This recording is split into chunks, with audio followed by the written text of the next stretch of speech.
A gente está acostumado a falar muito aqui das nossas tragédias nacionais. Muitas delas são visuais, né? A gente vê a tragédia. Criminalidade a gente vê. Até a gente se incomoda. A Débora Alfano toda hora fala isso. Às vezes a gente está mostrando, né? Falando de uma reportagem, ela fala coisa que eu já não quero nem ver. Porque me faz até mal. E faz mal mesmo, né? Mas a gente consegue ver a tragédia da criminalidade. A gente consegue ver a tragédia do saneamento básico, né? Ver esgoto a céu aberto. A gente vê a tragédia dos lixões no ano da COP. Essa semana trouxe esse assunto no ano da COP 30. O Brasil vai sediar a COP 30. Tem 3 mil lixões no Brasil. É uma vergonha, um troço horroroso. Então, a gente tem os problemas que a gente vê. Mas boa parte dos nossos problemas, talvez os principais, ao lado da criminalidade, que eu considero número 1, mesmo que tenha outro que chegue junto, a gente não vê. Ele está acontecendo, mas ele não tem uma manifestação visual. Acaba tendo na fila de desemprego, acaba tendo quando a gente vê a pobreza que não diminui na velocidade que poderia ser. Então a gente vai acabar vendo, né, habitações precárias e tal, tudo consequência um pouco de alguns desses nossos desafios, mas que quando a gente olha para ele em si, ou eles em si, a gente não consegue ver. E talvez o mais importante deles, a tragédia mais complicada, sem imagem, é a da educação. Por que eu digo que ela é sem imagem? Porque o nosso cérebro, uma criança, ela tem uma capacidade de absorção de conteúdo que é extraordinária.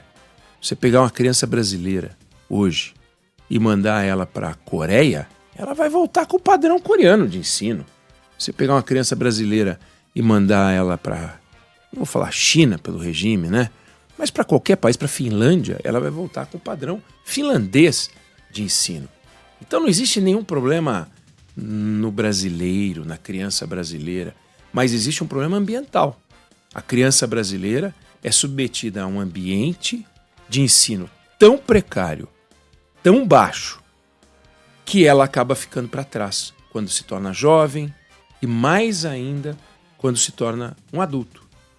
E esse problema a gente teria que enfrentar, mas a gente não enfrenta. Não é um problema que faz os presidentes da República reunirem os governadores reunirem os prefeitos reunirem as lideranças de uma cidade. Não é.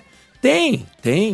A gente tem um programa, tem um prêmio, que é o Band Cidades Excelentes. Tem várias cidades fazendo coisas muito interessantes no campo do ensino. Tem alguns estados fazendo coisas interessantes, mas é tudo pontual.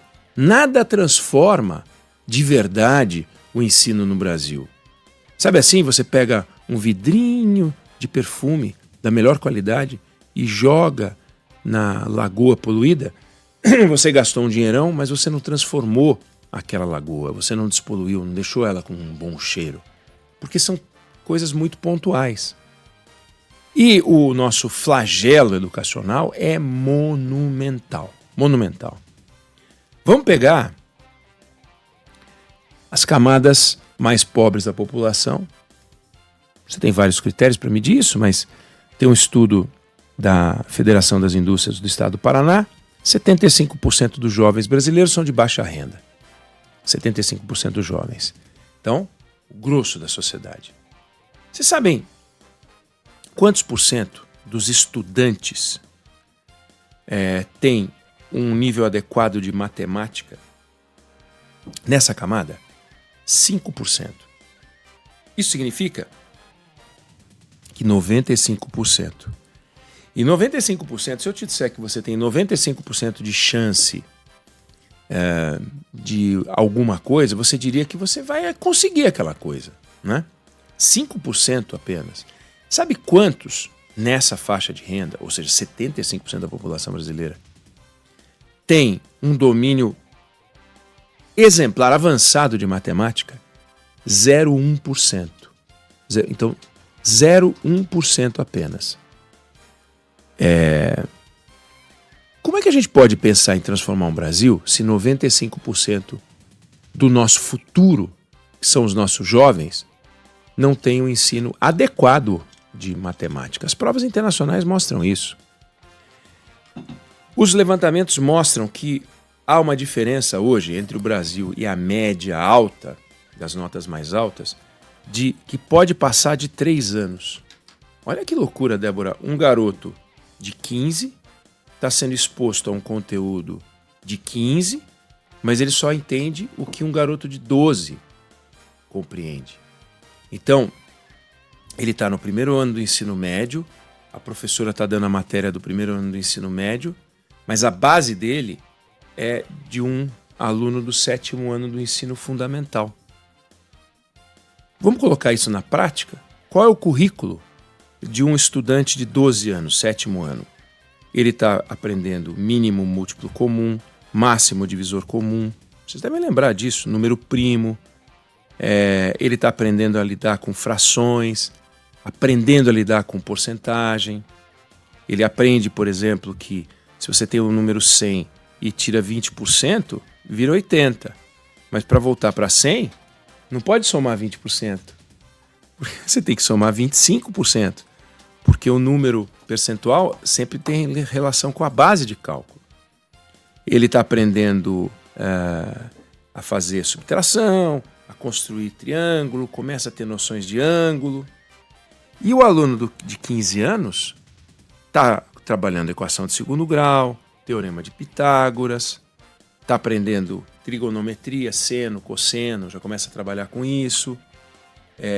Começa a ter noções na aula de matemática mesmo, de juros simples, juros compostos, aprende coisas como probabilidade.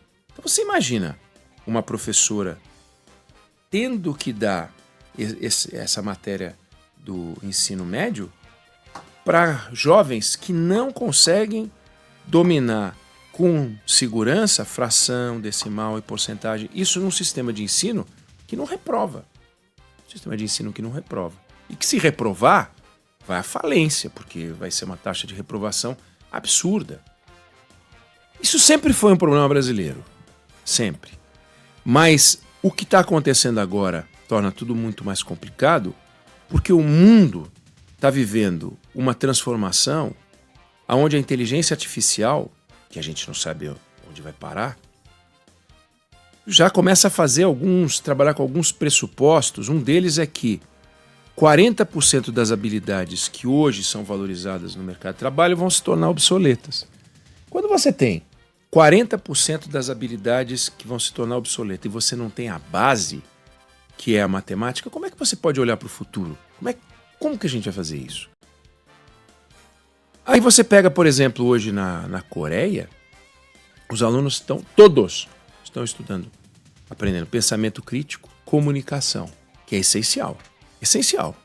Hoje, se você não conseguir se vender, se você não conseguir mostrar do que você é capaz, e para isso você tem que falar, a não ser que você seja um atleta, você diz, olha, eu não tenho muita habilidade para falar, mas pega um cronômetro que eu vou correr 100 metros rasos bem rápido. Aí tudo bem, você é um atleta, você é um mágico, você tem habilidades que não envolvem comunicação direta, mas tirando isso, se você não conseguir se vender, por que alguém vai te contratar?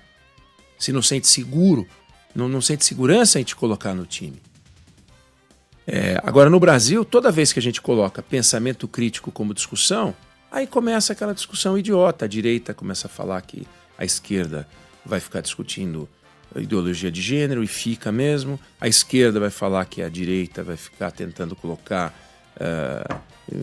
escola cívico-militar não sei o quê, e fica mesmo. É um besterol do caramba. O fato é, como é que a gente vai conseguir estar na ponta se a gente não consegue nem estar na margem, entrar na discussão como ela deve ser? Olha o número que eu falei. Aí você diz, bom, basta a gente começar a investir um pouco mais na qualificação, tentar aprimorar a transferência desse conteúdo para diminuir o gap idade, ano de ensino e tal. Tá bom, mas então vamos lá. Nós temos no Brasil perto de 140 mil escolas estaduais e municipais. E os números oficiais mostram que 89% delas estão conectadas à rede. Internet. 89.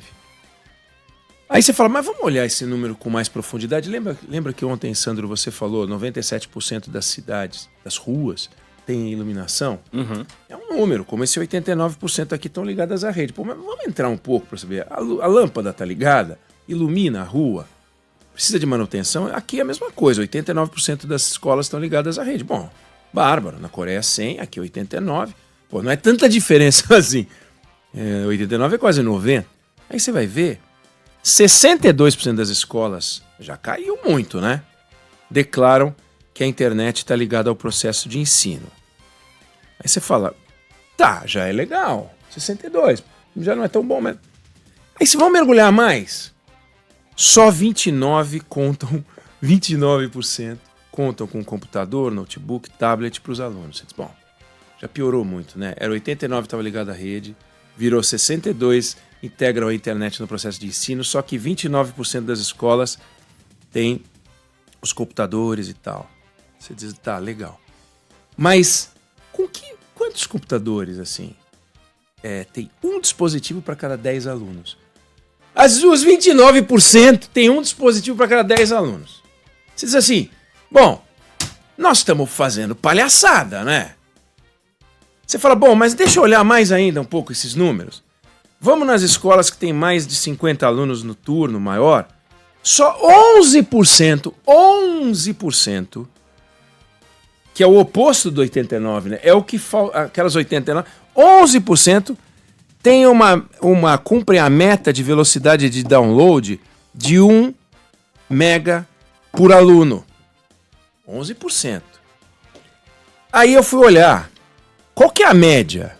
A média no Brasil está em 0,26 mega por aluno. Isso, você tem alguns estados, Rio Grande do Sul, Santa Catarina, Goiás, que tem meio mega. Mas você tem estados como Amazonas, Acre, Amapá e outros com 0,1. Com 0,1, para você fazer o download, aliás, com 0,26, para você fazer, que é a média nacional, para você fazer o download de um vídeo de 10 minutos em HD, leva 1 hora e 17 minutos. Então vamos ver um vídeo de 10 minutos. Tá bom, então fica para amanhã, porque leva 1 hora e 17, então já acabou a aula. Com 0,1, que em alguns estados tem, é 3 horas e 20 minutos. Não dá. Com 1 mega, que é o tal da meta, daria 20 minutos. E com 3, que é um razoável, dá 6 minutos. Então, como é que a gente vai poder ensinar os alunos? Como é que a gente vai poder... Veja, eu estou falando, não é incorporar tecnologia, gente. Eu estou falando de poder assistir um vídeo. Porque tudo bem, no YouTube você não vai fazer o download e tal, mas mesmo assim, você tem aqueles problemas de pausa, que trava. Com entre 0,1 e 0,26, eu estava olhando, são velocidades muito baixas para streaming também. Então, não vou fazer o download, larga você velho. Você fica falando pintura da Débora, agora fica falando de download. Não, é streaming, mas mesmo assim, o streaming fica fazendo aquele negócio carregando, trava, não dá. Para você poder assistir vídeo de qualidade padrão, é 1 mega. Para você assistir vídeos em HD, você tem que ter 3, senão não vê. E 3, então esquece, é sonho. A meta é 1 e só 11% das escolas atingem essa meta. Aí você fala, bom, e aí o que vai acontecer? Vai acontecer o que a gente sabe. A gente está frito se a gente não fizer uma transformação pelo ensino. Não tem como não falar da Coreia, eu já citei aqui a Coreia algumas vezes, porque a Coreia, quando eu tinha 10 anos, eu tenho 60, quando eu tinha 10 anos, a gente olhava para a Coreia, quer dizer, eu não olhava para a Coreia, porque com 10 anos eu não olhava para a Coreia, mas com 10 anos, se eu olhasse para a Coreia, eu ia falar, tadinho deles, eles têm metade da nossa renda per capita. Se no Brasil já era baixa a renda per capita quando eu tinha 10 anos, imagina ter metade da nossa renda per capita. Se a gente ainda é um país de renda média, imagina há 50 anos como era. E a Coreia era metade da gente. Metade da gente. Aí hoje eles têm 3 vezes a nossa renda per capita. Quando eu chego aos 60, eles têm 3 vezes a nossa renda per capita. E eles tinham metade. Quer dizer, o que eles fizeram, né? Eles fizeram um monte de coisas. Não é só uma revolução pelo ensino, eles fizeram um monte de coisa lá. Mas o Estado trabalhou certo. O professor numa pequena turma, até pode ter uma capacidade de entender, numa turma de 8 alunos, 10 alunos. Agora você imagina numa escola, como é que os professores vão poder criar programas individualizados? Eles não vão fazer outra coisa, não dá, teria que ter uma equipe gigante. Então, lá eles estão fazendo isso. Mas eles estão dando aula de inglês para a molecada pequena com robô. Aqui ia ser a greve das greves das greves das greves. Os professores vão falar, estão roubando as nossas vagas e tal. Vamos fazer um concurso para 100 mil professores de inglês. Não dá para fazer um concurso para 100 mil professores de inglês. Não dá. E os professores sempre vão dar a palavra final, mas os alunos, enquanto ficam esses sindicalistas, esses professores, esse povo discutindo e brigando. E os alunos aqui não aprendem porcaria nenhuma. Lá eles não brigam e eles se unem e falam, vamos fazer o seguinte, pagam bem o professor e investem uma grana pesada para melhoria das ferramentas. O governo da Coreia gasta 2 bilhões de dólares por ano, que é um dinheiro bom. A Coreia tem 50 milhões de habitantes, para poder investir nisso. Então, eu falei no começo que eles estavam trabalhando pensamento crítico. Pensamento crítico não é a inteligência artificial que faz. Pensamento crítico, comunicação e colaboração. São 3 princípios que estão sendo trabalhados nas escolas da Coreia. Nós estamos trabalhando essas coisas aqui? Nem dá, né? Vai sair da cabeça do professor pensamento crítico, aí vai virar aqueles escândalos de gente tentando ideologizar os alunos. Não faz sentido. Mais de 60% dos alunos da Coreia têm uma atividade extracurricular. Aqui a gente não tem atividade curricular, porque a atividade curricular não é suficiente para ensinar. Então, é muito complicado. O resultado final, Coreia do Sul, 70% dos jovens de 25 a 34 anos têm ensino superior completo, um dos maiores percentuais dos países ricos da OCDE, e no Brasil nós estamos de 18 a 20%, ou seja, muito menor. Aí você fala assim, bom, mas dá para fazer algo parecido no Brasil? A gente está conseguindo avançar com a qualidade do ensino? Não, a gente está conseguindo no quantitativo, mas vai ver na qualidade, é um desastre absoluto. Então é um tema que a gente tem que trabalhar. É uma tragédia que ela não é visual, mas ela se materializa na realidade das pessoas. Eu não sei se você concorda ou discorda, mas essa é a opinião que eu tenho sobre o assunto.